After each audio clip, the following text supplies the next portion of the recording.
Haló, van egy jó kis bejelentésem. Egy Discord server készülőben van. Amint kész lesz, az még kb. Egy nap vagy kettő. Az új, hát igazából nem egy nap vagy kettő, amint igazából kirakunk egy új videót, vagy hát én kirakok, mert én vagyok a fő. Hát igazából én editerek, én veszem fel meg minden. De ahogy meg lesz az a videó, akkor be is rakom a leírásba a Discord linket. Meg ja, igazából majd ott le lesz minden írva, meg amúgy, hogy hogyan jött létre ez a név, meg hogy honnan, hogyan van ez a lore. Nem hosszú, meg van egy kis magyarázat, hogy köbe hogy nézünk ki, meg minden.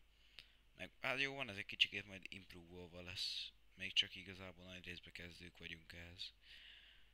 De hát figyelj, eszünkbe jutott, meg is csináltuk, megvalósítottuk, tetszik nekünk, és ez menni fog tovább, ameddig bírjuk.